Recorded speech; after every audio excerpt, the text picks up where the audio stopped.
Hey everyone, welcome back to another episode of Casual Questmasters. I'm here, my name is Glenn, and I'm joined as per usual by my two beautiful, we have a guest host today, along with my good buddy Nick. How you doing, Nick? Where's Brandon? Oh, Brandon's not here. He's How come? You said this is Casual Questmasters. Did I say Casual Questmasters? Casual Master Quest. Oh, okay. Oh, that's a lot. Sorry. Okay. Oof. It's easy to mix them up. I thought we already skipped ahead a week. And so Nick's here, but we also, as you can all see, have a guest host here, and their name is Bootremir. Welcome to Casual Master Quest, Bootremir. Thank you. I am Bootremir, but you may call me Booty. Tyler. Booty. Yes, that's what I said. So, my name is Bootremir. Also known as Boosty. You may call me Boots, for sure. Unfortunately, Tyler died in a tragic accident, and, but we're working things out. We think we can bring him back. He kicked a dog, so there's a lot of paperwork, unfortunately, but I'm filling in for him. I'm here. How did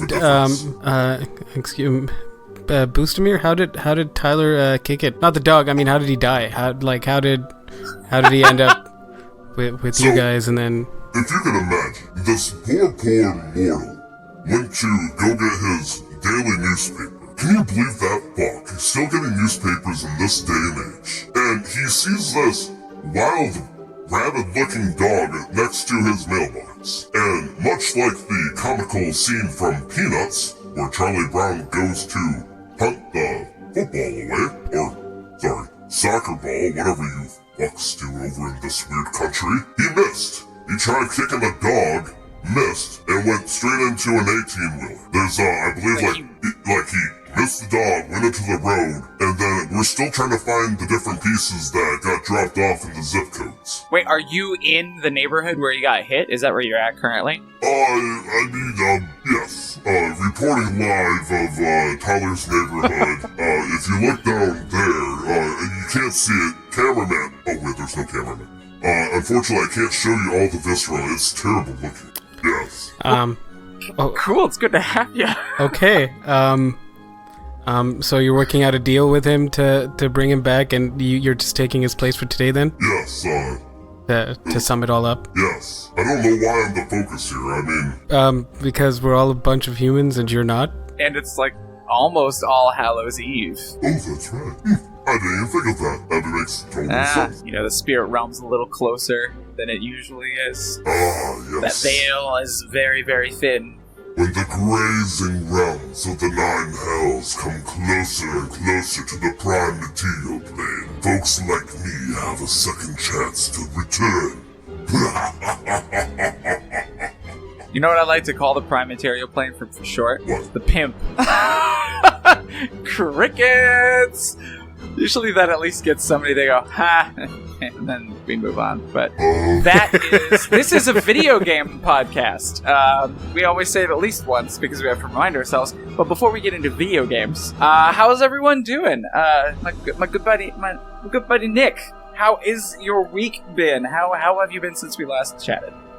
I'm feeling much better. I think I mentioned I was sick on the last episode, but I am much better today. I did have my car break down earlier this week. Less of a breakdown, more of it just wouldn't start. I went to fill gas one night, filled in the gas, got back in the car started up and then died immediately. Fortunately, the gas station is on like a bit of a slope, so I was able to roll it into a parking spot, and the people at the gas station were very nice and allowed me to keep it overnight. So I came back in the morning, got it towed to my service center, because it was at like 9 in the night, so nothing was open.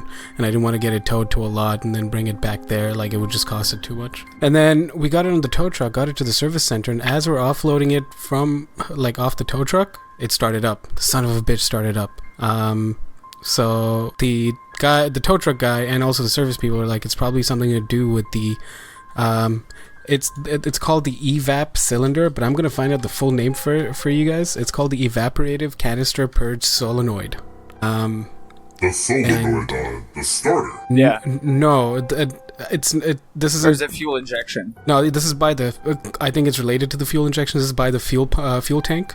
It keeps like the fuel vapors in, and if that malfunctions, it can send an incorrect air to fuel ratio or whatever to the engine, or something, or and then it can't spark and kick the thing on. I don't fucking know cars. Basically, something was wrong. They found out what it was. They fixed it.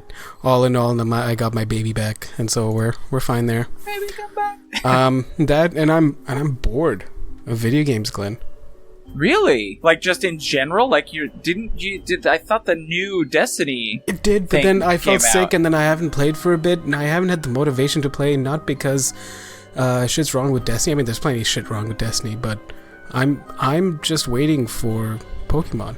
Like, I can't, like, nothing's, like, now that I know Pokemon, we're less than a month away, and nothing is interesting enough until Sword and Shield comes out. Like, no. What do they call it? Swash, right? Swash is the short for yes. that. SW and SH. Yeah, Swash. that makes sense. Okay. Yeah. And what is the specific date on that coming out then? November 15th. I'm sure both of you are aware. Oh, bro, it's less than 3 that's weeks my away, birthday. though. Ooh. I didn't know they celebrated birthdays in hell. It gets old after a couple of millennia. There are 2 games that are coming out on November 15th, specifically. I can't remember what the other one was, but it was another big one, but not big enough if I can't forget it, if I can't remember it. Yeah. But so, yeah. like, I mean, what are you going to do then? Are you going to just, like, should you try something else out to see if you can bide your time? Or, because there's no way for 3 weeks you're not going to play anything, you know? Well, and we'll talk about what I've been playing, but, like, I just have to keep myself busy just playing smaller games, I guess, or just focusing on school. I haven't really been doing much outside of school and spending time with my mom because she's still here. So she leaves on the 6th. And so that gives me a week of doing maybe whatever else I wanted till Sword and Shield comes out, because when that comes out, I'm turning into a Pokemon streamer. So prioritize mom while she's here and figure out what to do for the last week is what you've got to do. Unfortunately, it doesn't make good, like, for the first half of the show, like, it's like, oh, what have you been playing? Nothing. Still, been watching Days of Our Lives with my mom.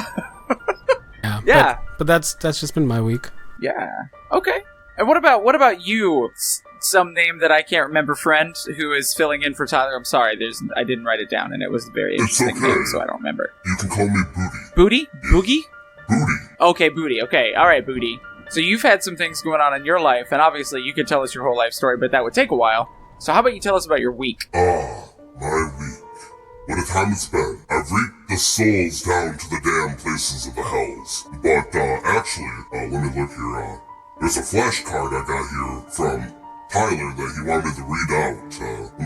Let me look at the spark notes here and see what I can read out. It looks like he went to a pumpkin farm? Key notes say that, he drank a lot of iced coffee and then went into a corn maze and almost shit himself trapped in there. What a fucking Because loser. it's a diuretic? Oh my god. Yeah, and he's lactose intolerant. Oh no! Oh, the true devil's game, going into a maze, drinking a milk and cream iced coffee. First thing in the morning, too. What a fool.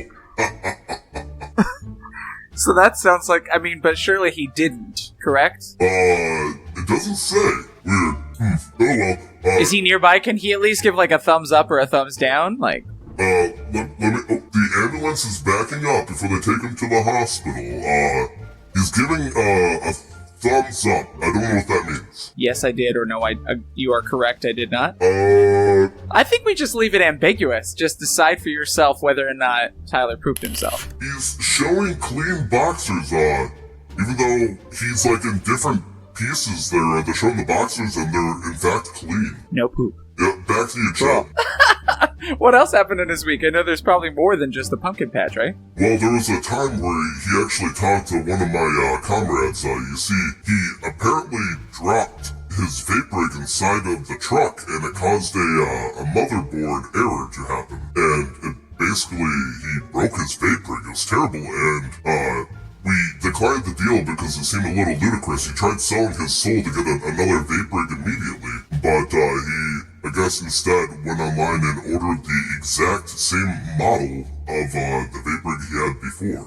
A bit weird if you ask me, but, I mean, I'm just the devil. I mean, what do I know? I breathe vape. Is it just because he really likes that model of vape? I mean, I'm not the kind to assume the personalities and taste of others, but yes. But yes. I mean, I just figured you've been around for a while. You've probably been following Tyler around for a while, assuming essentially at some point he was going to, try and kick a dog and die, so... I mean, he does some pretty fucked up shit. Did you see the way he threw a beer at somebody? Just out of the blue, it was uncalled for. That guy is He just, threw it right in his face. Yeah. He doesn't deserve... I mean, that guy didn't deserve that. I mean, he's gonna make a great place down here if But if I remember right, that wasn't Tyler, that was Nox. Who? Nox. That was Nox that threw the beer. Oh, you're talking about when he did the exact same thing in the D&D story. Yes.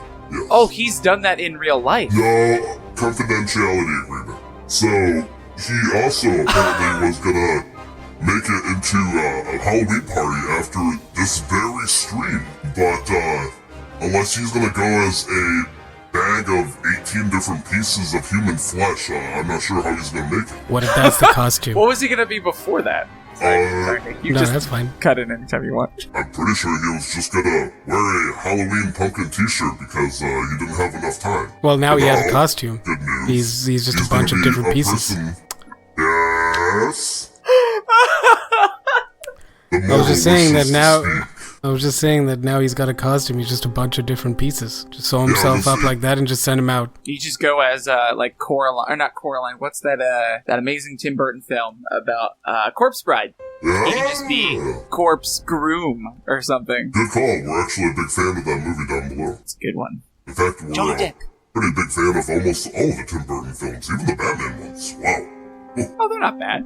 They're just Tim Burton-y, man. Yeah, I mean, hell yes. Other than that, though, yeah, I'm pretty sure he's gonna be, instead of just a guy in a Halloween t-shirt, he's gonna be a pile corpse of limbs and shit in a Halloween t-shirt. So, we'll see. Maybe they'll show him back together by the end of the episode. Who the fuck knows? Fair enough. And myself, Yes. we can move on to my week if that's okay. Of course. I've had a pretty decent week. It's been I started submitting auditions for voice projects again. Ooh. For the first time in almost a year, which was good. I had to bring my car into the shop today too, because I needed to get an oil change and just have my brakes were a little squeaky. Oh, it's just So I was a like, regular eh. service, yeah. Yeah, and then of course when I get in my car, the tire pressure gate light is on, and I'm like, okay, well there's one more thing for them to check. And then I get there and they're like, no, everything's fine. It's got really cold last night, so sometimes that change in temperature will cause the tire What's pressure really gauge cold to go, for you, Glenn? I mean, it got cold, so I think it was less cold than it was just stark. It was a stark difference. It was 85 during the day and enough to cause a difference, 45 to 50 at night, so a 30 to 40 degree difference. Yeah. Okay, yeah, that'd be enough. Yeah. That sounds cold as shit. Honestly, anything below 200 is just it's a chill. Well, I don't envy having to feel that feeling. Because where would you go? Where would you be comfortable on Earth? Volcanoes? Yeah, I guess that does make sense. I was going to say somewhere near the equator, or at least somewhere close, but... Even there, the hottest it gets is 120, 130 at the most. Oh yeah, I'm trying to look good now. Usually I wear a lot of sweaters. Yeah, Dubai would be a nice place to visit in the middle of summer. It's a good winter vacation for your kind. Yeah, over here where I'm reporting from Michigan, man, I mean, which place is true hell? Jeez, cold as shit. Cold or hot. There are very few difference in what extreme heat and extreme cold do to the skin, it says a lot. True. Fun fact, there's actually a city in Michigan called Hell. There is. I only know of one weird named city, and it's just called Nowhere. It's a place called Nowhere, Arizona.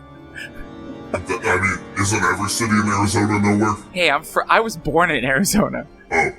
So basically Yuma. nowhere. You seen that movie, 310 to Yuma? We had real outlaws down there, boy. Yeah, You better be careful. You better watch yourself, because the power of Christ compels. Oh, man. It's just ironic, I think, that, I have a degree in theology and philosophy and family studies. I have scripture tattooed on my body, and I'm talking to a devil. This is, that's not my problem. Oh, no, no one's problem. It's just interesting. I mean, I'll have you know that, I'm a Protestant.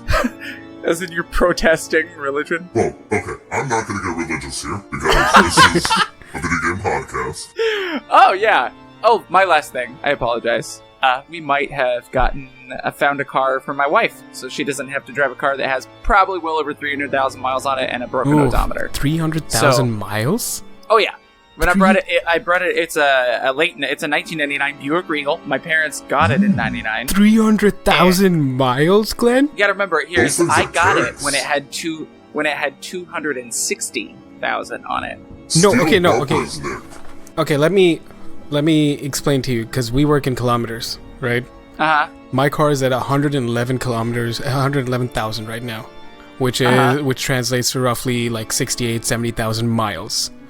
And so I'm used to seeing cars go up to 200, maybe 300,000 kilometers. And so hearing 300,000 miles and the fact that people sell cars at 260,000 miles plus. I bought it. My parents gave it to me for like $1,000. Okay. Nick, you gotta understand, and then I drove it out here. cars Yeah. have quality. They really do last for a long time. Like, they'll break down every Now it makes- 200 feet, but they'll last forever, typically. The old No, ones. this car's been awesome. The transmission went bad when I first moved out here, but my parents paid for it. But yeah, no, we're hoping our mechanics, when I got my car fixed, I was like, yeah, we're looking to get a new car for Sarah.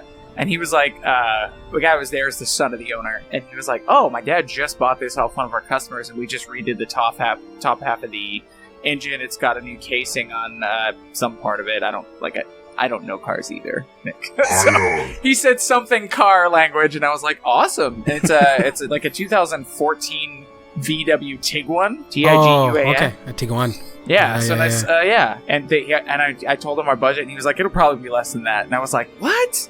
Sweet. So I just got a Miller flash card from Tyler. For some reason, they're not able to find the hospital, so they just went into a square block for some reason. I'm reading this flash card, and it says that Tyler's first car was, in fact, a Buick Regal. And, what? Yeah, nice. I'm looking at the bullet points. He apparently got into, like, between 3 and 5 accidents with that car, and it still drove fine. Including, They're boats, man. 2 broken motor mounts? Wow. Or engine mounts, sorry. Nick in the chat is wondering if you mean, like, he said he thought it was a LeSabre. Oh. LeSabre. LeSabre. Okay. And was it? I don't know, but I'm a devil, not a mechanic. Okay, anyways, I'm only shocked because the kind of car culture I grew up with is a little bit different. Because it's common fact, like the moment you drive a brand new car out of the dealership, the value depreciates almost immediately, right? In terms of reselling. But growing up in the Middle East, there is practically no resale value in used vehicles. So that's why nobody really buys used, and if you buy used, you're probably like, you could buy a Subaru Forester, maybe a few years old, everything's good, 50,000 miles on the clock for $2,000-$3,000. Oh, what? Yeah, so it's just odd in that way. 'Cause I'm just not used to hear, like, it's that's why I was so surprised. Yeah. Well, the reason why I think it's well over 300,000 is because I got it out here at about 260 or 270,000 from the Midwest. Drove it all the way out here, and then I drove around with a job that required me to drive for the job. It was delivery stuff, and then now my wife has a job where she drives it, and she drives like 30 or 40 miles a day.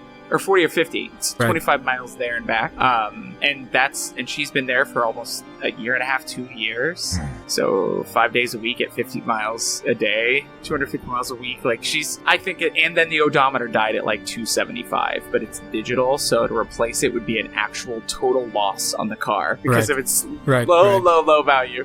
But yeah. So, but either way. It makes, like, we asked him, it makes like a moaning noise when I turn the wheel, like when you turn at all. And I asked him what it is. And I asked him why, and it's because of the rust damage on the frame from being in the Midwest and having salt get on it for years and years during winter. But now that it's here, it doesn't do that, but it's still decaying a little bit. So I don't know how much longer it'll drive. I wouldn't be surprised if it's got a call from Sarah. She was just like, yeah, the bottom fell out. So I just turned around this flash card, and there's more information on the back. Apparently a car that Tyler's wife Amanda had was a Pontiac Sunfire that was running good at 350,000 miles. And it was good until Tyler, the dumbass that he is, hit a deer and then went into a guardrail. Oh, Oof. no. And, But it was running well at 350,000 miles, huh? yes, unfortunately... We're just like blowing Nick's mind. He's like, what Fucking is the unbelievable. world? Yeah. But because the car was so old and had so many miles, replacing a headlight actually cost more than the car itself at that point, so, like, blowing a tire is essentially totaling it. What? I mean, well, it's worth, I guess technically if you think about it, a car like, as old as that is totaled the moment, like, something happens to it that's worth more than its scrap worth. Yeah. So, I mean, if there's over $200 damage to this car, it's essentially been blown up, so... Interesting. That's all it says on the flash card. I have nothing more to say here. Well, I think we should talk about video games now. Video games. At least what we've been playing, right? I think so. Yeah? Okay. Yeah. Because we are a video game podcast. Oh, you are? You forgot to Yeah, tell me sometimes. Happy to have you, Booty. that. Thank you. Nick, have you been playing any? I know you're bored, but what games have you been playing to kind of try and like stave that off? I continued the colony I started in Rimworld last week. And last week I was talking more about how it's become even more narrative based and it wants to tell a story, and there's been a lot of crazy shit that's happened with my colonists. We were raided once by a different faction when I had like 6 colonists. We put up a good fight, managed to take one of them as prisoner, reduce his resistance, finally forced him to join us, but he was complaining. So his background is a boss. He was a gang boss, so he refused to do any of the dumb labor, meaning he didn't want to clean or move shit. So he was useless, so I just gave him a gun and told him to go hunt, because he wasn't useful around the colony. So and then I ended up getting to research, because you can research things and research new technologies up to a certain level, because the goal of the game is to escape the planet. And so you can research things until you build a ship. And so I was able to research prosthetics. And I'm like, all right, you're going to be my guinea pig. So I was using him as a way to train my best doctor, whose like skill in medical wasn't very high. So I'm like, all right, your humerus is broken. Well, one of his left humerus, which is I think in the shoulder, and then his right femur was broken. So I gave him a peg leg and a prosthetic arm. just to train my I used him as a guinea pig to train my best doctor. Your doctor? Yeah. Oh my gosh. I think you and I would But get he along survived. well. He didn't die, right? Oh, okay. Wait. Sorry. Yes, Mr. Booty. I was just saying that you and I would probably get along pretty well. In terms of video games, yes, I think so. I think we'd probably get along. I think, yeah. Glenn?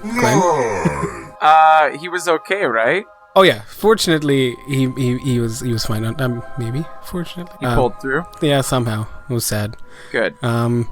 Yeah, and then just like setting up defenses and making sure they have enough food, because I've been going through like food shortages, and then I've had like back to back two wandering groups of Labrador retrievers join the colony, and I'm like, So just you have dogs showing up on your doorstep? yeah, it was just a wandering. So that happened. So the message was, a wandering group of Labrador retrievers have joined your colony and have now tamed themselves to you. And I'm like, all right. And what's interesting with animals is that they don't care about genetics.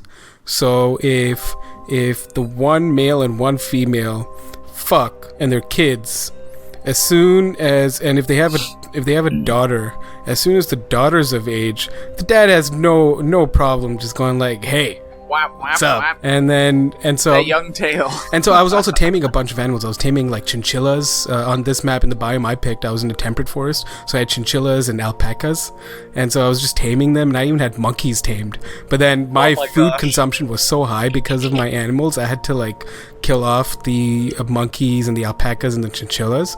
But at one point I had like 10 chinchillas, and one of them had that chinchilla's father was also her grandfather and uncle. What the? All that inbreeding? So it because, Oh my because of all God. the inbreeding. I am my own grandpa. So, That it's fucked up even by my standards. so it's very comedic with the animals. I don't think there's like you can't have kids. Like, people can get married, and like one of my colonists got married, and the one that just got married, the guy turned 50 a day after his marriage, after his wedding, and then and then I got a message saying, "Congratulations, Lloyd is now 50 years old, but because of his age, he now has a bad heart." And I'm like, all right, cool. So I researched prosthetics. Like, I went one step, I went to the next level, and I was able to build a prosthetic heart. I'm like, well, let's hope for the best. Lloyd was fine. Yeah. Oh my gosh, I thought you were going to tell me you killed him the day after his marriage. Because when you do things like that, especially with people or pets who have high bonds to certain people, like if Lloyd was bonded, Lloyd is, I think he's my animal trainer, and he's bonded to 2 different Labrador retrievers. Like, all of them are his master. He can be their master technically, but you can assign masters. But then sometimes a pet will form a bond with a colonist, and then they become happier when they're the master of that animal. So if he died, it might have sent one of his animals into a rage, and they would have started attacking everything, which means my colonist's automatic response would have been to kill that dog. Or like the turrets would go after the dog because now he's hostile towards everybody, so he's an enemy. Oh no. Or it would have sent his wife into like a rage as well because, you know, the grief, loss, whatever. So it's very interesting to see how like I have one colonist, she's insanely beautiful, so everybody likes her. That's her trait. Like, she's beautiful, she's gorgeous, she's automatically liked by everybody. She's a fantastic scientist, great construction engineer, but she's got bloodlust as a trait, which means she'll start social fights for no fucking reason just because she enjoys it. So I'll just be like, so she's also so everything will be normal. We're building like solar panels and shit, and then all of a sudden she'll look at Rover, one of my original colonists, and be like, "Hey, fuck you, buddy," and then she'll just start beating the shit out of him. And then obviously he's going to defend himself, and now I've got 2 of my So she's also a psychopath. Yeah, she's also a psychopath. But yeah, that's Rimworld. I've been having a little bit fun with it that way, at least. Yeah. Yeah, that sounds really interesting. I actually watched one of my favorite streamers play that game, and I was like, "What is this?" And I didn't ever get the name of it. And now, when you talked about playing it, I looked up and I was like, "Haha, that's Rimworld!" And I was like, "That game was like a lot of fun." It's a fun one to like dive in because you can take it at a very steady pace, a very quick pace. You can go like super speed, very slow. You can download mods which give you Jedis and people of like Sith. So you can have force weapons, you can have lightsabers. You can download a Cthulhu mod, which makes Cthulhu like roam around the world to fight as a boss. No, I don't want any of those in my life. So yeah, no, there's a lot that you Jedi do or with Cthulhu. You can download a Western mod. Yeah, There's a monster mod. all kinds. I bet Booty would be in there. Maybe. Get that booty, yo. Get that Booty. Yeah, but that's my game for the week. What about Tyler? I'm sure he sent you a flashcard with some info about the games he's been playing. I'll ask him. Yo, he's driving back. 1 second. Yo, you play the games you want me to talk about? Yeah, talk about Little Town Hero. Okay, he said Little Town Hero. So, through my demonic knowledge, I heard there's a game called Little Town Hero that has been made by Game Freak. I'm actually pretty knowledgeable about it. Ask me anything. What's Little Town Hero? It's a game. Okay. So, anything more you could tell us about it? I'm getting a fax. He's at the hospital now. It turns out the hospital's right down the street, and he's able to send a fax with one of his severed hands. Wow, technology is crazy.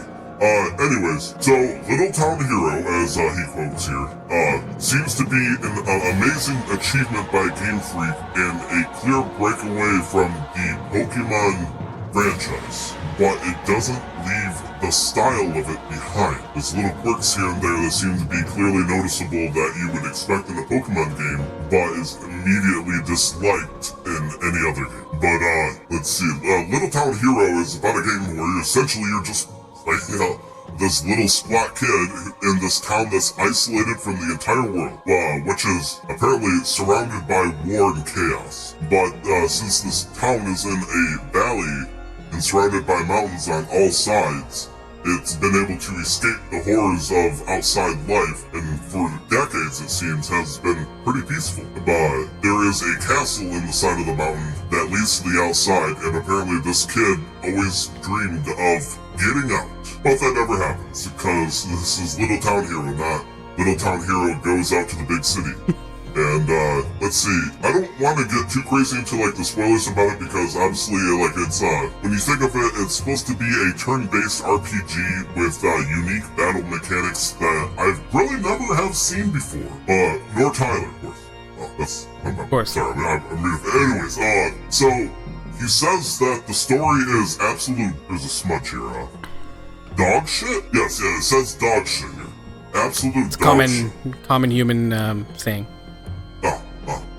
Anyways, he says that the story seems almost cookie cutter at this point because it's almost predictable down to the T how things are gonna happen. But, he says the most infuriating part about this game is the fact that it seems like it's railroading you so hard that you don't have any options to do stuff besides the main quest, which at times includes the side quest that they give you. It's like they cut you off for their own parts of the game just so you keep pushing forward. And it's kind of frustrating, apparently. He says an example was there was a time where there's this quest where he has to simply talk to somebody 20 feet away in a different part of town, but it wouldn't let him go that way because he had to go, walk down to the farm. And so the moment he tried splitting off the path, even though he knows where he has to go because it haunts him with checkpoint mission statements every single damn minute, it just won't let him just walk around at times. He says another time there was a railroad that goes from the city down to the mines, and he points out here that the map takes about 45 seconds to cross. It's not a big map, and he says that you can walk down this railroad to go to the mines, but there's a soldier there that's just sitting there and says that it's under construction, so you gotta take the long way around. Just because. He searched for 5 minutes to try to understand any reason why he couldn't take this shortcut that was just sitting there, and he, yet to this day, understands why they just blocked him off for fun. And he's not a big fan of a lot of the characters, but he's only about 10 hours in. He says the only redeeming feature so far is the battle system, and it's because it bugs the living shit out of him so much that he wants to kill these bosses dead. Yeah, I can see the bloodlust here. Yeah, what a guy. The battle itself, though, he says is probably one of the most refreshing and amazing ways to handle an enemy from an RPG since the Paper Mario system, though, which is pretty cool. Have either of you played Paper Mario? Negative. I'll see you soon. Anyways, so the idea is instead of having, magic points, health points, kill monster, you have essentially an Uno deck, or a Yu-Gi-Oh deck, whatever you want to call it. Imagine a trading card game deck where you get a hand of 5 cards, and each of these cards have different things. There's 3 different types of cards. There's red cards which do attacks, but you can only use them once per turn. There's yellow cards that are more defensive that can also attack, but if they survive a hit, they can attack multiple times. And then lastly, there are ideas, which you can use to boost either of those 2 things up, or, do some kind of special effect. So, the logic is, the enemy has 3 hearts every time, and your goal is to use your ideas, as they're calling it, like your cards. They call them isits. I think the name's stupid, but whatever. And you gotta defeat the enemy's isits. And to do that, you need to learn how to strategize using your different ideas against theirs, because there are times where they simply have powerful cards. And you have a limited amount of brain power, or BP, because, they're so smart. To turn isits into dazits, which is like activating a spell to actually be used. So you can have 5 abilities on you, but if one takes 3 energy and the other one takes 1 energy, and the other one takes another 3, long story short, you'll start with 3 energy, and there's some cards that'll use all 3 energies, so sometimes you can only use 1 attack in the beginning, or you can use 3 different ones, and you gotta somehow beat through these monsters that keep producing their own isits and dazits. It seems like I'm losing you here. It sounds isits. Convoluted. The first 45 minutes, he writes here, was confusing as shit. The idea that you have to activate a card using essentially magic points, and then using those cards in a strategic way, because, it's like, if I just use the red cards, they're stronger than the defense cards, but you can only use them once, so if the enemy has 3 of their own cards, you would have to have 3 attacks. Or, if you have one strong defense card, it could potentially tear through all 3 if the enemy cards are weak enough. And each one has an attack number and a defense number. Defense number is essentially its own hit points. So let's say an enemy has a 2 attack, 1 defense, and you have a red card that is 3 attack, 1 defense. Enemy does, 2 damage with this 2 attack, 1 defense. Kills the card that I have because I only have 1 health on my own. But since I have 3-1, it does the same exact thing. They essentially negate themselves. If for some reason I had 3 attack, 2 defense to survive the hit, my card or idea, if you call it, wouldn't break, but I wouldn't be able to use it that turn. And so it's confusing as shit. Anyways, to add and make this worse, whenever you're fighting a boss, there is a monopoly board. That every turn you fight a monster, you move to a different spot of town. And depending on where you land, you'll get support of the local townsfolk. And so, sometimes you'll land on a spot where it's like I was fighting a bug queen, and it's like you land on the spot, and it's like, hey, bug joined the fight, you better kill it, otherwise it's gonna heal itself or some shit. Or you can land on a spot where you see somebody's grandma who fucking beats the shit out of the monster for you. Okay. Looks like I lost Glenn. He's doing the, heavy algebra GIF image. It sounds like a very convoluted version of Octopath Traveler and Pokemon. To me, just from hearing this, it sounds like Game Freak's like, hey, listen, we need to make a new game. And then they look, and then Hearthstone or Monopoly, and Magic the Gathering. And then the lead developer looks around the room. He's like, "All right, guys, what games have you all worked on?" And everybody answers Pokemon. He's like, "Well, shit. How do we make Pokemon that's not Pokemon?" So to sum up the battle thing, it's like having Yu-Gi-Oh cards that you play against the enemy, like the game War. Glenn, have you played the game War? Well, essentially, whoever is higher is winning. There's obviously effects that you can add to it just to make it even more convoluted. You see, the frustrating part is, if it was simple, it would just be, this card beats that card, I win. But because of how bullshit the game likes to put, 3 different levels of chess play, a game that should, a fight that should only last 5 minutes can take up to 45 minutes because they keep throwing fucking curveballs. And it's frustrating, because it's like, you're sitting there like, I'm gonna get this hit, but then it's like, this monster's like, aha, I have an effect that kills 3 of your things instantly before we even start the fight of this round. It's like, the fuck? They just change the rules kind of randomly. It just gives you random penalties just here and there. And it's not like it actually, it technically gives the monster an advantage, obviously, but it just feels like it's prolonging the fight. What should be a 15-minute fight suddenly is a 45-minute fight. The last thing I can think of is the music. For those who don't know, the music was made by the person who made Undertale. Unfortunately, I can't look because I'm actually a legally blind demon, I'm sorry to say, so I can't really read and tell you who that person is. I really forgot. It's kind of embarrassing. It feels Toby like Fox. Toby Fox. Yep. So Toby Fox, when he made Undertale, made some kick-ass 8-bit style music. It was really fucking hyped and all that stuff. So when Nintendo, or Game Freak in this case, went out to him and said, hey, you should do this, but with actual pre-recorded instruments, he was like, sure, I can do that.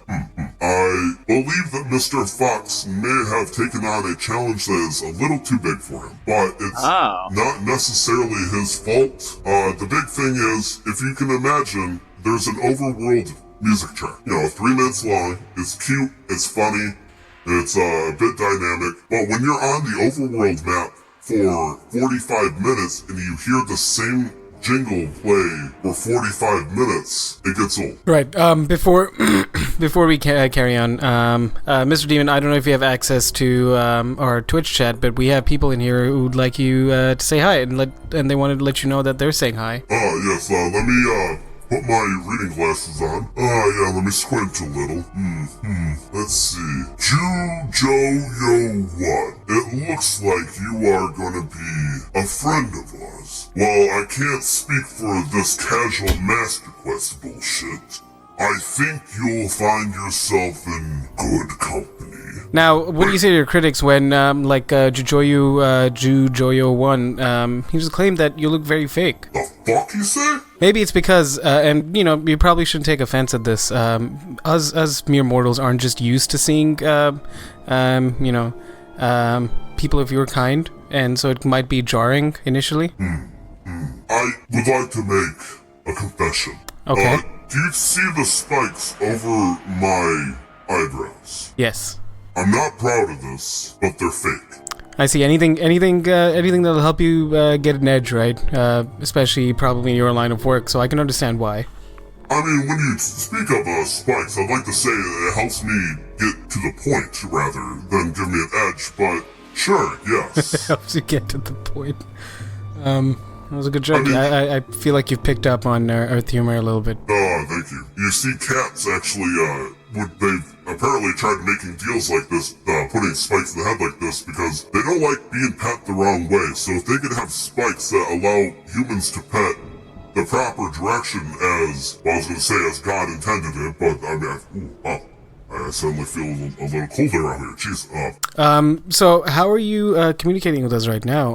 Our new viewers wondering if you're using FaceTime to be here with us. Is there some sort of technology from your people, or have you learned how to use Earth technology? I am in fact using an iPhone 10 because, as all people know, Apple products are for the devil. That makes sense. But are you okay with using such an old device? Honestly, it's kind of frustrating. There's no earphone jack. You gotta swipe instead of pushing a fucking button. I mean, who's the real Satan here if they're gonna take away all these nice features and then charge you $1,000? Yeah, I mean, that's the one trade-off. I just personally like using the operating system, but it is frustrating when they take away all of these, like, accessibility issues that just make it harder. But hey, you got 3 cameras now, right? I'm not gonna lie. If Apple... That's on the iPhone 11s. My apologies. My apologies. That makes sense. I don't like to take selfies. I can never find my good side. But if Apple continues the way they do, I'm gonna say without a shadow of a doubt in my mind that this whole world will be going to hell. I mean, some would argue we're already there. You see, I don't know where to go with that without turning down a wrong corner. Also, I know this may come off as off-putting, and maybe I'm not the person that should say it, but free Hong Kong. You heard it here, folks. If even Mr. Booty here is rallying for support for a cause like that, then you know there's truly some heinous shit going down. Is that a fair assumption of what's happening there? Yes.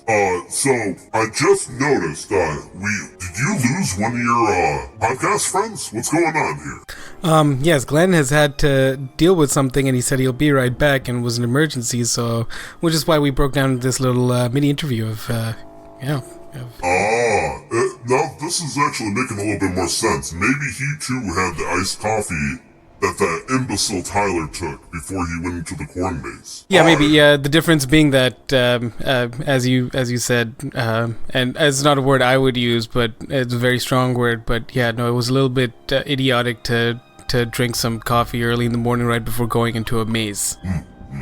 So I have a hell of an idea. All right. All pun intended. Let's interview Glenn while he's not here. All right, you know our kind best. What are some of your burning questions that you have for Glenn?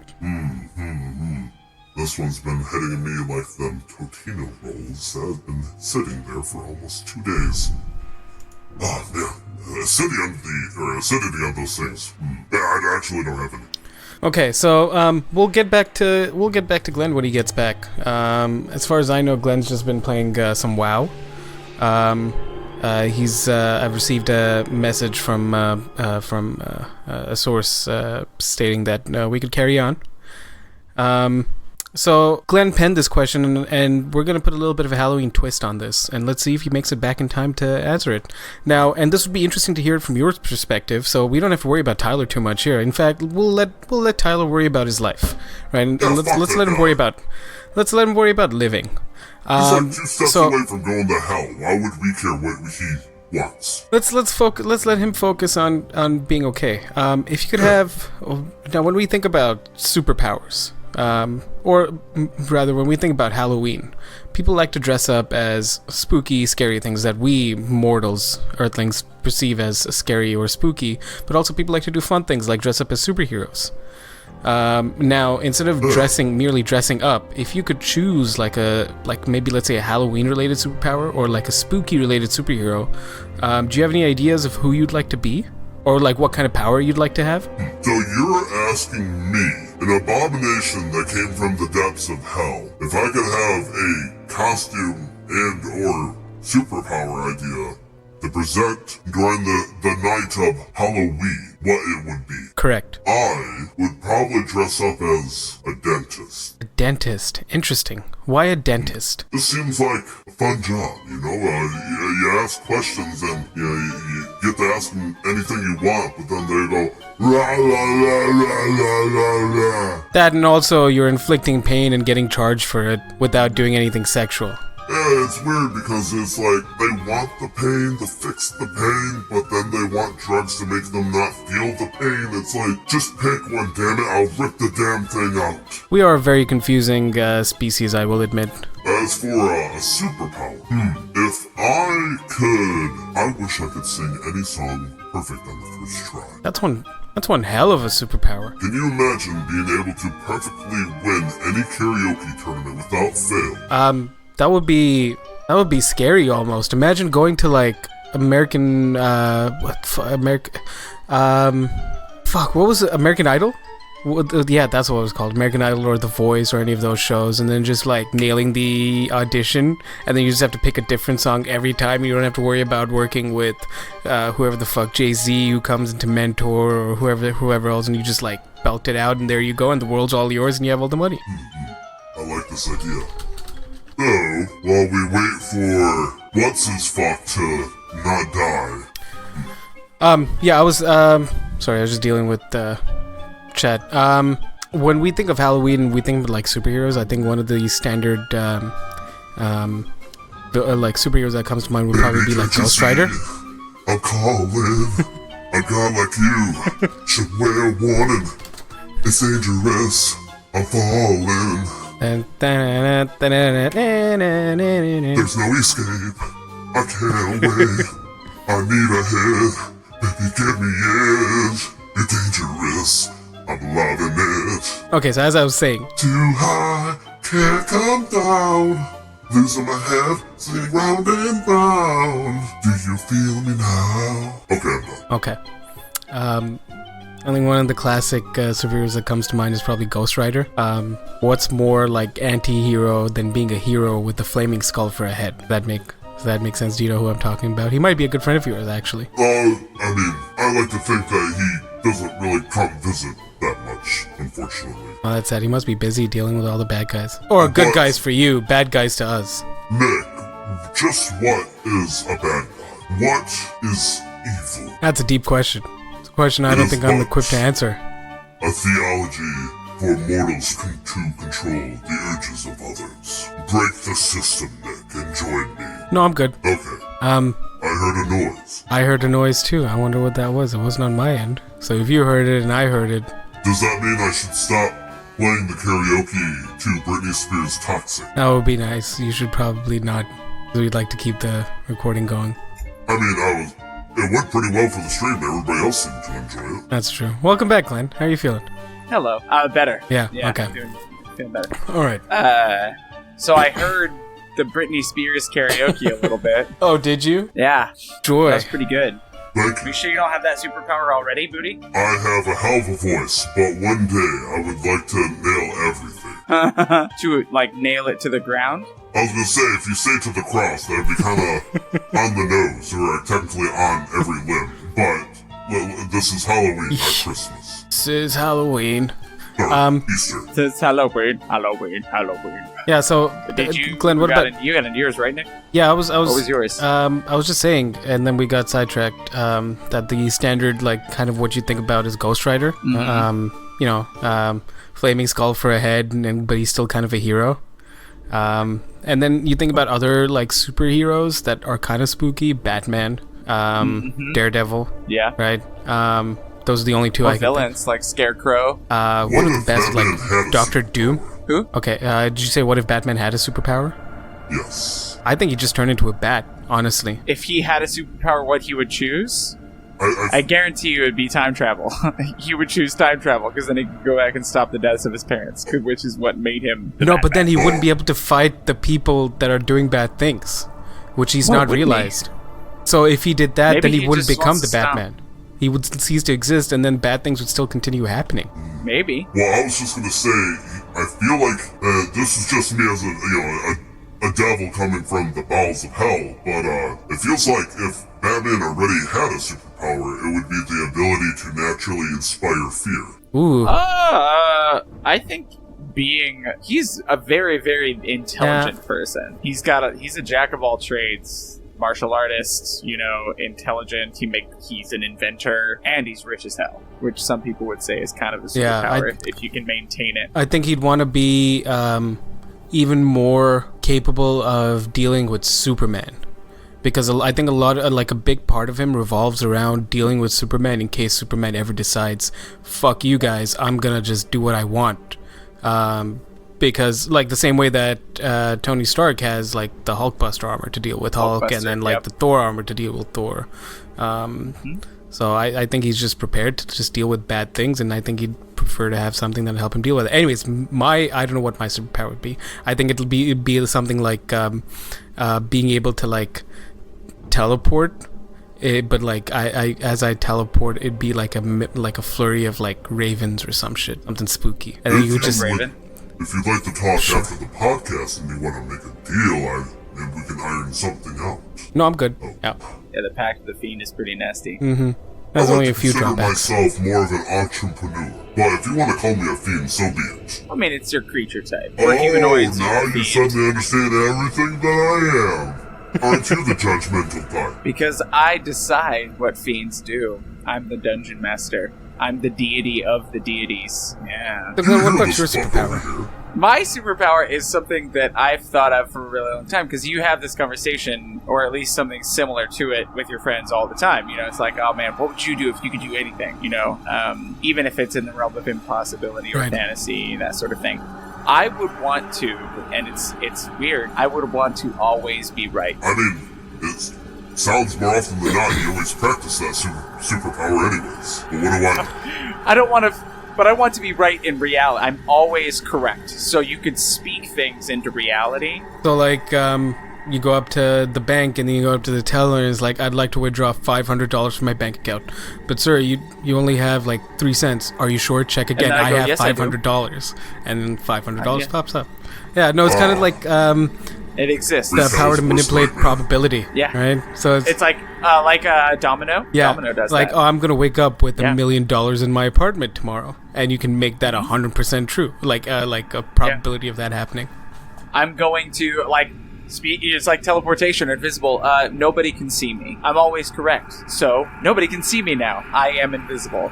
It's like I'm in Nairobi. I wanted to go visit Africa. And so you'll open your door I'm and in then Ni- you're in Africa. Yeah. You walk into the to the visitor center, for the Foreign Legion or whatever, where the Americans Yeah. would come in. I don't know.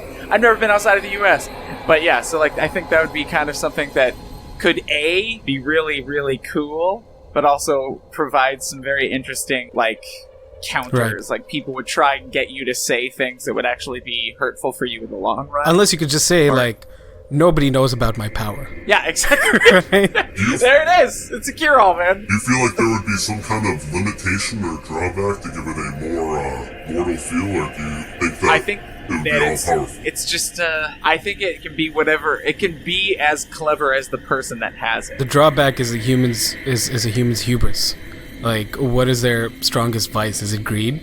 Is it lust? Is it wealth? The moment they give in to that, then bad shit starts happening. Yes. Okay, I'm in. All right, I'm down to make a deal for this. Tempt them. Cool. That's great. Oh, suddenly Awesome. it does make a deal. Look at me, I'm Nick. I want to make a deal. We'll talk later. All right, sounds good. You guys already talked about the rest of your gaming stuff, yeah? Yeah. Do you want to tell us what you've been playing? Because I think you hit I'm a bit. level 16. Wow. Hell yeah, brother. Let's go.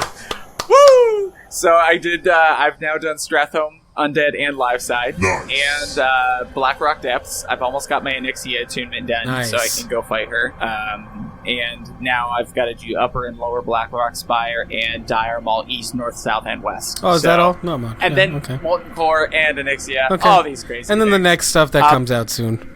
Yeah, but it was crazy. I saw a raid group come to the flight path in the burning steps next to me and just fly down the hill. Just this 60 squadron level of, 60 or 40 level 60s on their dope mounts, and I was just like, oh, I want to be a part of that so bad. Avengers it was Assemble, really cool. And then it just fly. I know, for real. Yeah. But I did a really cool thing. I got another best in slot. It's called the Forging. The Forging something or other. It's a trinket for me, but I'm doing axes now. I got to work on my axe blacksmithing. I'm already a weaponsmith, which is really cool. You're an axeman, huh? But yeah, what's that? I'm an axeman. Yes, yes, I'm an axeman. Right now, I've got the one that Thracian, who is the king of the dark dwarves. I don't know what they're called. They're like the underground counterparts of the above ground dwarves. He had captured. Nope. No, I won't say anything. I'm not going to say anything. But his last name is Thracian. He drops a cool weapon. That's an optional BIS. Got that too. But it's been great. I've been putting all my time in that. But also, still raising money for best friends. And I've got another... Wait, did I talk about that last week?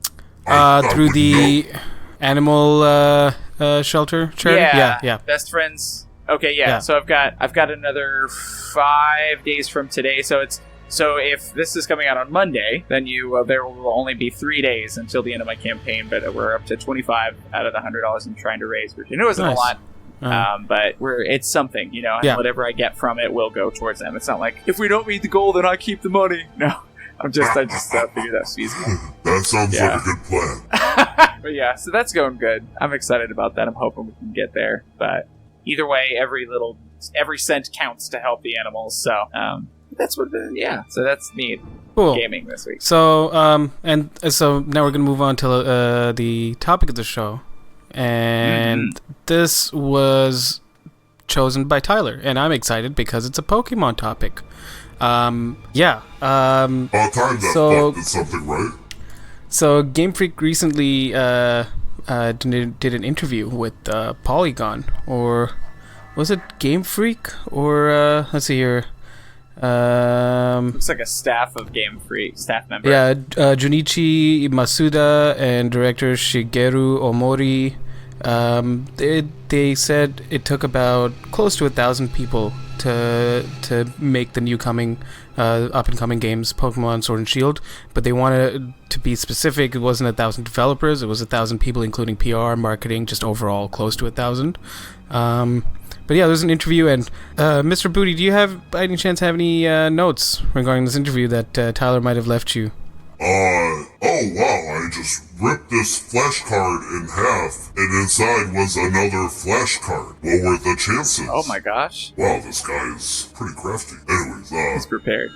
So, I see the notes. What do you want me to do, read them? Yeah, why don't you just start them off, and then I'll jump in where I see a chance to jump in. Okay, so I'm looking at this, and it looks like maybe... Sorry, I didn't get a chance to read these flashcards. Caught me unprepared. So the beginning of the interview looks like it focuses on about whether or not it was a long time coming for Pokemon to actually come onto the consoles, and whether or not the Switch being a handheld console hybrid was the reason why they finally made the jump. But according to Matsuda, it looks like instead of being forced to make Pokemon on the console, they in fact worked with Mr. Iwata, bless him. I haven't seen him in a while. He's up in heaven, which kind of sucks, but he's a cool guy. Who is that? The previous president of Nintendo. Oh, okay. Satoru Iwata. Sorry, that actually hurt my throat saying that. Anyways, right. They apparently actually worked it out to where the Switch, presence for Pokemon would actually be beneficial for everybody. But they were very mysterious about how they worded it. It's kind of corporate lingo. Yeah.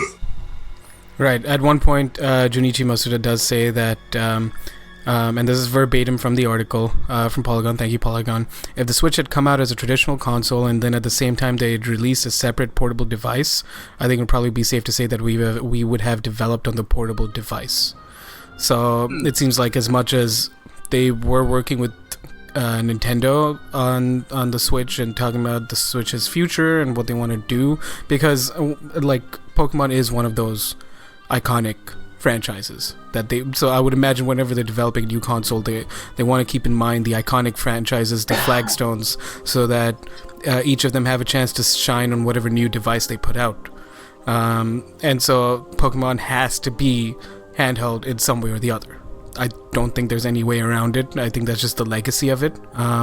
So yeah, no, it's just interesting seeing an inside perspective here as we go through it, because there's some interesting things that I found really fun as a way of like, how did they decide this? But Mr. Booty, you were saying? Well, you covered the idea that not necessarily 1,000 developers, but 1,000 people have, been a part of this, which is a pretty bold thing for Game Freak to say. They know specifically that it's about 50% more people than they ever had before for Pokemon, which is kind of weird considering all those people only like a fifth of the Pokemon, which they also cover. Right. Yeah, it's interesting to see how because they do say here that it has grown about 1.5 times more than previous groups working on this game. Because it is a much bigger undertaking. It's a huge undertaking because they're finally coming to a platform that has more power than any previous platforms, right? So now they have to learn and invest in new people and new resources in developing the data systems that make these things function. I would imagine that there's some sort of if it was me in charge of like kind of overlooking all of the console development, I would imagine there's some sort of similarities we have between the background systems, which makes it easy to keep development practices similar, so you don't have to change things too much as time goes on, because you just have to kind of like in essence port things over, right? When you're like extracting like reusing code or whatever, reusing assets, you don't have to go through a whole new thing because it's a whole new system. I think they might have had to do that with this, though, just because it's, so much more powerful. I guarantee you it's not the same coding. Right, and I think they want to do that as well because of what they're trying to do mechanically with the game as well. Because they've introduced so many new things, and there was even I think it was a Koro Koro, which is a Japanese magazine. There was a Koro Koro interview last week or the week before that said there's a reason why there's been so little information about the upcoming games, because they said they packed so many new fun things that they want people to explore that themselves. So putting aside the leaks, the actual because with previous generation Pokemon games, we get so much of information building up, like going into it, about the Pokemon, the kind of things that we can expect to do, how the region's going to look like more or less. Here we've gotten quite a bit, but not enough. We've seen a gameplay trailer a week and a half ago that shows you the first town, and oh my goodness, I wanted to cry. I can't believe it. I can't wait. I really can't. There's a reason why I'm bored, because I'm just waiting for these games. It looks magnificent. Well, I think that's really awesome too. And I've always been impressed, honestly, with Nintendo's ability to try and keep things in the same room, if that makes sense. Like, they choose not to have any, create... And it's because as much as I love being able to keep up with friends that live in other places, I also think it's very important to make sure that you don't ignore the people that are around you. And so Nintendo always has had an emphasis on being able to do these things where you are with the people that you're with. So I think I'm interested to see if they've taken that to Pokemon. Because Pokemon has been one of the few things where it's like, play this on your thing. But most of the games on Switch, it's like whether or not it's that weird game where you got the tire, right? The band, the power band, or whatever. Yeah, you're the power band, and you're doing stuff. I saw one of my friends on Facebook was saying how much fun it was, and her and her husband and their kids were just playing it, and I was like, they've always done a very good job of that. So I'm interested to see if they've done that with Pokemon now that they have a little more processing power, to have it be something where maybe you play mini games with your family members inside the context of the game or something like that. I don't know. Right. I just always loved that about Nintendo, so I'd like to see that, honestly. Maybe I do have to get a Switch. Maybe. And if you do, if you're going to buy Sword and Shield, just let me know before you buy it so I can tell you which one to buy so you can trade over the exclusives. Tyler, Mr. Booty, make sure the same thing goes to Tyler, if you could pass that message out to him. And I can transfer all of my my dope Pokemon from Pokemon Go into my Pokemon game. Actually... don't tell me they got rid of that, because that was a cool feature. No, that was specifically for Let's Go. It's not going to be for this. I have not specifically, but I have to confirm. Apparently, they said, hang on. They confirmed to Eurogamer that there will be no direct communication between Pokemon Sword and Shield and Pokemon Go, but there is an app which it's going to be called Pokemon Home, which will be able to connect to Pokemon Go, I think. So it's like a centralized app that will go into that, and then you can send it to certain places. So it's just not direct communication with Pokemon Go, but your Pokemon Go could go into the Pokemon Home. Fuck, honestly, because I fucking hated the fact that you could do that shit with Let's Go Pikachu and Let's Go Eevee. Really? Because it made it so that you had to play a different game to finish, like a different type of game altogether, not like a version like difference. You had to play a different type of game altogether to get Melmetal, right? Or Melmetal? Yeah, one of like Meltan and Melmetal, like the 805th. Well, yeah, but if you bought Meltan, then you got, or if you bought Pokemon Let's Go, you got Meltan for free. You didn't even have to like earn it. I had to go through the whole like research thing in Pokemon Go. Is that true?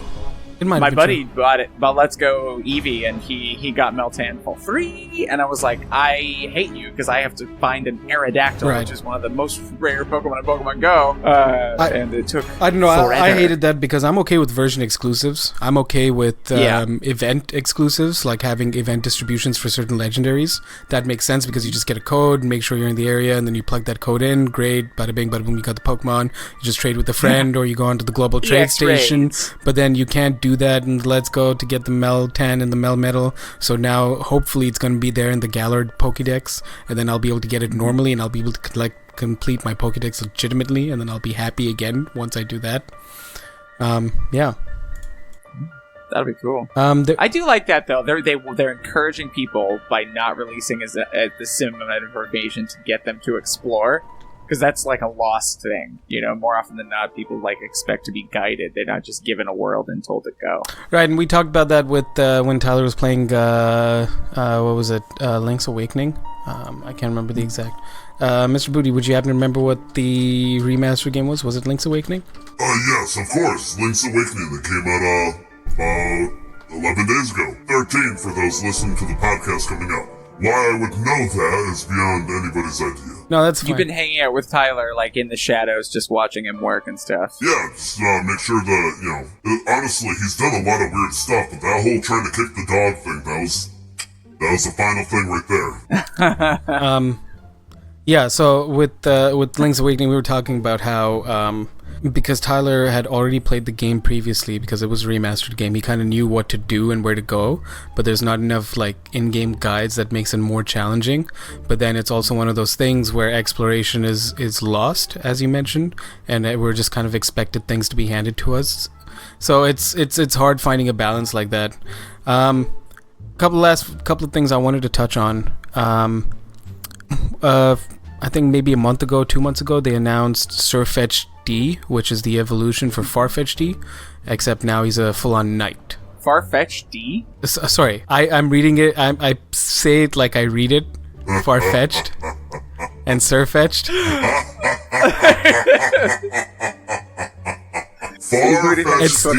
It's a habit I've had forever. It's a habit I've had since the beginning, where I started like making fun of the Pokemon, and I just constantly refer to it as Farfetch'd D. I'm sorry, but pronouncing it like that seems a little far-fetched. Just a little bit. Anyways. So Sirfetch'd. Sirfetch'd, and so the interview, they asked them about the inspiration for how did you decide on like why is it getting evolution now? Because Farfetch'd was in Generation 1, we're in Generation 8. Yeah. Like, why is it getting evolution now? He's like, well, and this was Omori speaking. He's like, the leaks that you find, because Farfetch'd carries around a leak. It's like the leaks that you find in the UK are much bigger and thicker than the ones in Japan. So we figured that it'd be really cool to do something with that, and that's why we gave him a sword. This is just rough paraphrasing. He's like, got the idea that Farfetch'd that lives in the Galar region would maybe evolve in a different way than you see elsewhere. And I've really enjoyed seeing like the regional variants pop up since I think they started that the last Generation 7 with Sun and Moon. And we've ended up getting, Alolan Raichu and Alolan Vulpix and Ninetales are absolutely beautiful. Even the executor. Yeah. Actually, it was just extra long neck, Yeah. you know? Yeah. Cool. I believe Cool. Nick would call it The Marowak? executo. The Marowak, though. Yes. No, the Marowak is a cool design as well. Sorry, Mr. Booty. It's so dope. What? You said something. I didn't hear you. Oh, I was just making a bad joke. Oh, okay. Wow, you've really picked Did up you some... say you were making a dad joke? I mean, I said a bad joke, but what's the difference? Touche. Hey, can I tell you a joke? Sure. When does a joke become a dad joke? I don't know. When? When it becomes apparent. I'll be here all God damn it. I love it so much. Mr. Booty, did you have any other thoughts on this article or like details that they've talked about in regards to Sword and Shield? Or, sorry, did Tyler have any of those thoughts? Unless you did as well. I don't know if you play Pokemon. Do you play Pokemon? You know what? It turns out I'm actually a pretty big Pokemon fan, so I'm gonna give you my thoughts, not his. But I really do think that this game is gonna be unique in a way that is gonna make the big difference in a similar way that Sun and Moon did. Because we are used to the tradition that started from Generation 1 all the way, I would say, almost to Black and White 2. Because when we think of the way that Pokemon maps and stories are set up, they're quite similar. But it got super shook after X and Y when Sun and Moon introduced this whole idea of the Alolan region with new types of creatures, something that we're familiar with, a new system of battling to get badges, and it feels like Nintendo and Game Freak in this case is making a big gamble to shake it up even further, and I think it's going to be an interesting result, and a favorable one at that. I think so too, because they've gone back to the old system but with a few twists. And one of the things that they mentioned was that they're gonna have version exclusive gyms. So in the Pokemon anime, to attend the conference or to reach the end, you have to get 8 gym badges, and there's 8 fixed gyms. But in the Pokemon anime, and a lot of the times in the manga as well, they reference a whole bunch of other gyms that exist. So it's not just the standard 8 that they show in the video games. And so now that they're establishing this as a major and a minor league in the new games, the major league are the badges that you need to get to the final conference and face the Elite Four, and they're going to be version exclusives of which gyms are going to be in the major and minor league. They'll just swap them around. We do not know if we'll be able to fight against the gym leader, the minor gym leaders, but we know we'll be able to fight the major gym leaders. So which makes it kind of cool. It adds a little bit more depth to the differences between the games. And so yeah, I'm in with Mr. Booty here. I think it's going to work out to be quite interesting and probably a favorable one for them because they're going back to a system we know. Because the system of no gym leaders just seemed like such a massive change in it was just shell shock. I think I was just shell shocked throughout the entire thing. We still had our battles, there was still some challenges, but then what am I doing if I'm not collecting badges? How does a Pokemon League exist if I'm not collecting badges? And I think Sun and Moon was just an embodiment of the to some extent Hawaiian philosophy, Hawaiian lifestyle. It's a little bit laid back. It's kind of it's more based on traditions, more based on cultures rather than a fixed structure or rigid organized thing. It's just more on I've heard somebody say we'll get there in Hawaiian time, yeah, they're super chill. Right. Everyone's late always, and they drive slow. They do everything slower out there, so that makes sense. But that's a cult that they understand, and that's just how people. Yeah, and so I think it was an interesting change, but not super well received. There wasn't a transition in place because you're taking something that's been built up for 20 so years and then just changing it all of a sudden, right? So yeah, no, I think it'll work out well. Any last words about Sword and Shield from either of you guys? No. I might just get rid of my Xbox, man. For real, just trade it in and get a Switch. Yeah, you don't need a Netflix machine. Go. And I've got a PlayStation 4 Pro. Oh, so you have another Netflix VR, machine? So yes. Okay, cool. Ironically enough, I have a smart TV that could just run the Netflix. Okay, so you have a couple of Netflix. No, but that's a bad Netflix machine. The smart TVs are always horrible. And then sometimes I'll use my, I'll just turn on my phone and turn on that app on there and just connect it to there. I don't even need. What kind of phone is it? Yes. It's an Eevee phone. Oh, it's an iPhone XS, XR? Yeah. XS. XS, yeah. I have a an special access with place for a you. painting of Ready to Roll. A special place for me? Is it called A Total Eclipse of the Heart? Jesus loves me. Anyway, what was this? This is a new thing. The next part that I see in the notes for the show. I don't know if you've done this since I've been here. I don't think so. We do this occasionally. No, maybe we have, actually. We've done it like once before, but then it turned out it was the Prince from Nigeria section. Tyler forwarded that email to me, so I took care of it. Anyways. Right. Yes, we have a Ask a Question. Well, you guys do. It's not my place to assume I'm part of the team yet. You guys So have feel free to asked take away the question. Yeah, you're the guest. I shall steal it then. There is no question. Okay. Oh, there's no question that you'll steal it, or you're stealing the question. Nick there said I could take the question, so I stole it. Oh, okay, fine. There's a section in the Discord that you can be a part of. Just hit ! Discord. And there's an Ask a Question section that somebody took advantage of. And much generous as the team is, we would like to answer it. Well, first of all, when I meant take the question, I meant why don't you read us the question, Mr. Booty? Fine, jeez. I don't say Jesus because, well, You want to hurt yourself? me. So, I have seen from a few outlets that Capcom is currently interested in using their old IPs for future games, being either remasters, sequels, or rebooties.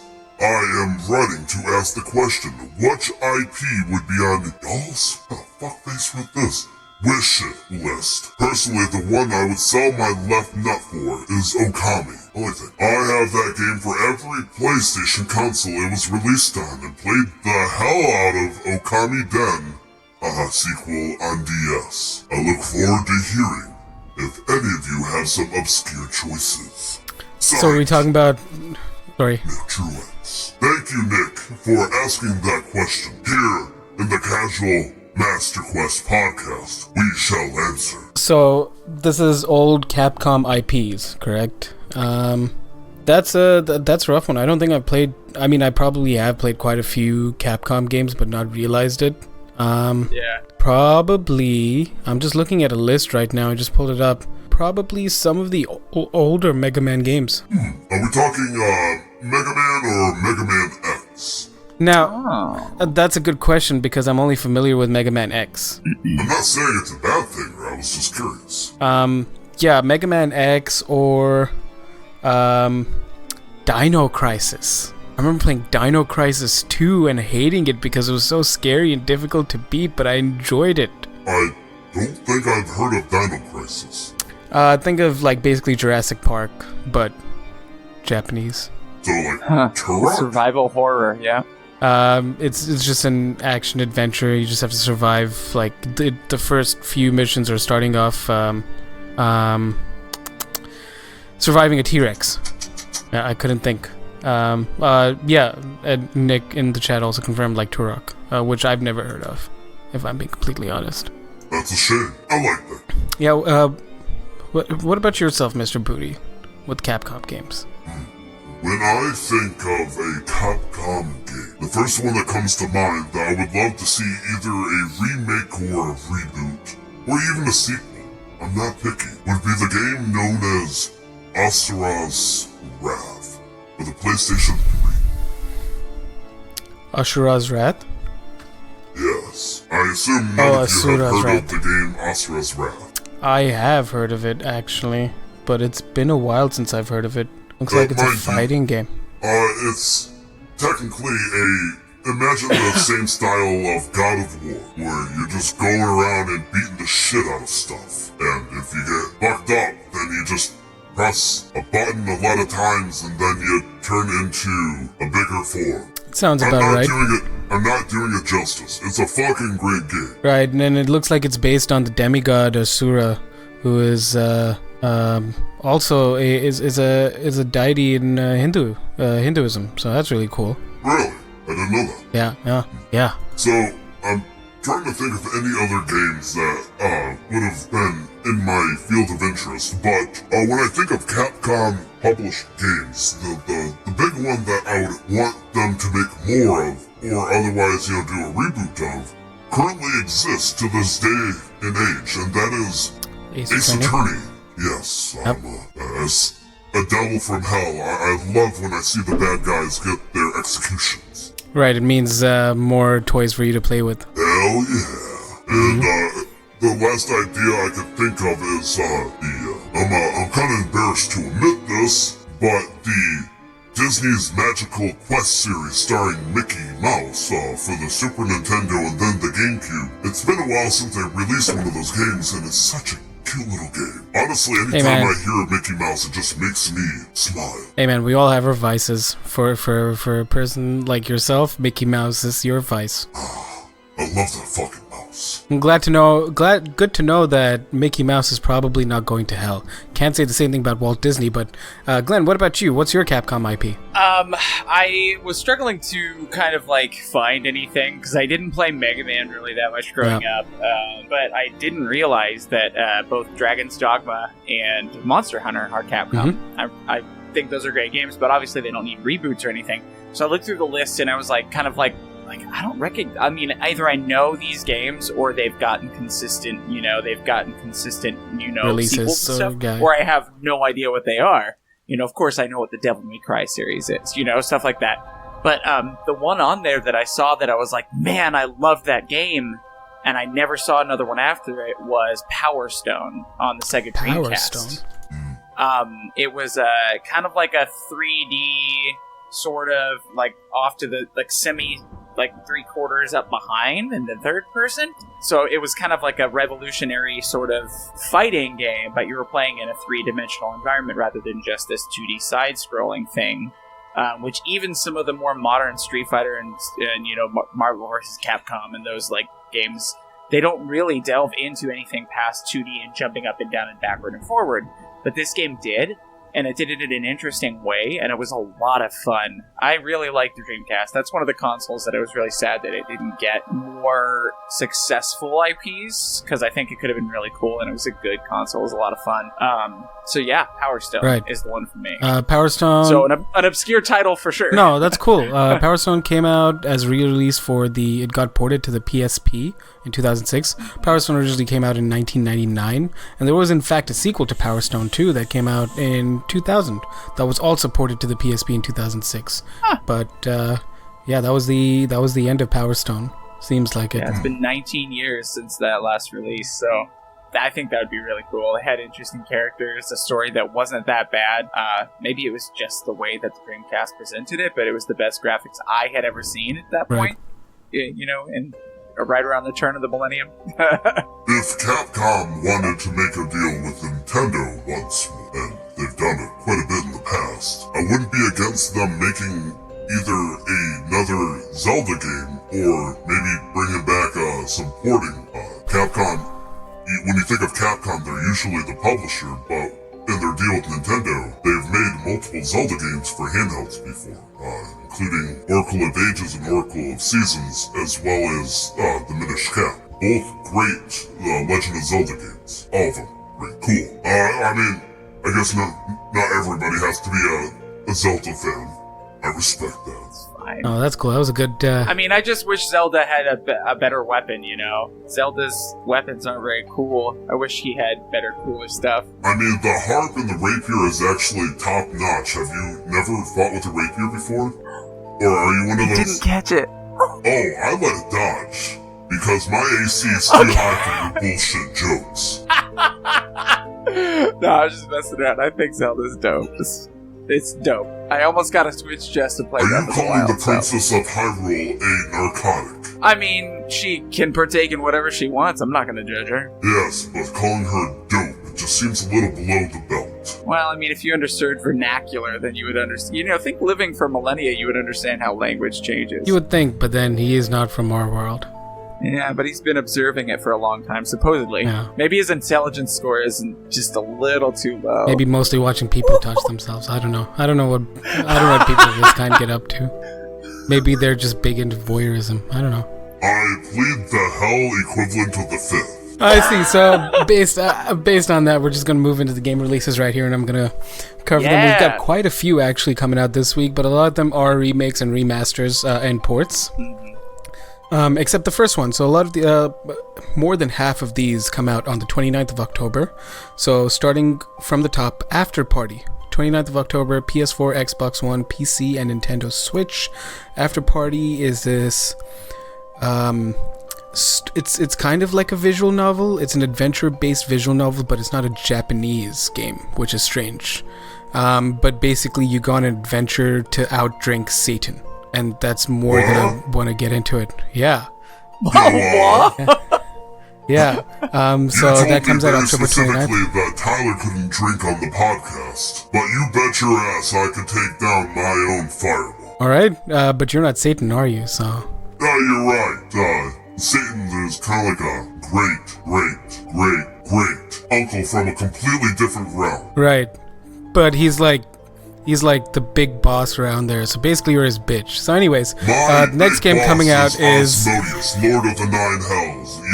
Your Satan doodad over there is the scary finger puppet to use to keep your children sleeping at night. Alright, so the next up is Disney Classic Games Aladdin and the Lion King. Coming out October 29th, PS4, Xbox One, PC, and Nintendo Switch. I'm not sure if this is a port or it is a remaster. I hope it's just like a straight port, dude. It is a straight port. So straight port confirmed for that. That's awesome. Then Harvest Moon Mad Dash, October 29th, PS4, Nintendo Switch. I've never played Harvest Moon game, but if you love Harvest Moon, power to you. That this comes out on the 29th of October. We've got Resident Evil 5 and 6, October 29th, Nintendo Switch. Too spooky for me. I will not be touching these. Oh, come on. Don't be such a Nick. Pussy. Nick. Oh, yeah, no, I'm 100% a little scared little bitch. Then we've got Super Monkey Ball Banana Blitzed HD. It's a remake coming out also on the 29th, PS4, Xbox One, Switch. Fun game series. Have either of you heard or messed with it before? No, I have not, sir. It was super popular back in the GameCube era, but essentially you are literally a monkey inside a clear plastic ball while you do usually either racing or mini games or whatnot. Like you would launch yourself rolling down a hill out into the air and you try to land and hit a bunch of bowling pins off, for example. Okay. So, just silly ball-related game, except you're a monkey. Sounds fun. Yeah. Huh. Yeah. It's a party game. That sounds great. And then a few more on the list. We've got Yakuza 4 coming out October 29th as well. On the PS4, and this is, I believe, a port from the PS3 version, because the PS3 version came out in 2010. Now, wow. is this supposed to be Yakuza 4 Kiwami or something like that? I did hear in the past that they were going to release Yakuza like 1 through 4, 1 through 5 or something like that, as like a bundle. I say, I'm not a video game news reporter over here. I'm just a devil, so if you expect me to know. No, I understand. There's no other release of a Yakuza game listed. Yakuza Kiwami 2 came out in 2018. Maybe once they remaster all 5, then they'll put it together in a bundle or something like that. It's possible, I can see. Okay. Yeah. Sorry, yeah, you're right. They did plan it. So Yakuza Kiwami and Kiwami 2 are the remakes of the first two. And then they have the Yakuza Remastered Collection, which is Yakuza 3, 4, and 5. With Yakuza 3 was the only one launched first for North American or like worldwide. Yakuza 4 is scheduled for this year, so coming out 29th of October, and Yakuza 5 next year, Feb 2020. So it's kind of like buying an expansion pass of sorts, like we're getting it piece by piece? Yes, for... It was the same even in Japan, but the release started in 2018, so between 2018 and 2019, 3, 4, and 5 were staggered releases, and then that's happening now between 2019 and 2020 for the rest of the world. Ah, okay, that makes sense. Yeah. And as Nick mentioned, there was it was a different collection for the first 3, so Yakuza 0, 1, and 2, and then there's a different collection for 3, 4, and 5. I wonder what is more confusing for their different versions of collections. Yakuza or Metal Gear Solid? Final Fantasy. Or Kingdom Hearts. Kingdom Hearts. I think Kingdom Hearts would take it away. Kingdom Hearts. Final Yeah, Kingdom Hearts. It's Final Fantasy from somebody who's never played Final Fantasy as an outsider. It just makes no sense to me. We've had this conversation before. I'm not going to go into it. So, and the last one. You want to play Kingdom Hearts now that you have a PlayStation 4? No, I don't want to. I don't want to touch that convoluted story. You can get a single thing that has 9 games in it. My wife has started it. She's going in the rabbit hole. So Yes. Okay, good luck. Yes. 2 more games actually. Sorry, not last game. Atelier Ryza, Ever Darkness and the Secret Hideout, October 31st, PS4, Nintendo Switch, PC. Spoopy.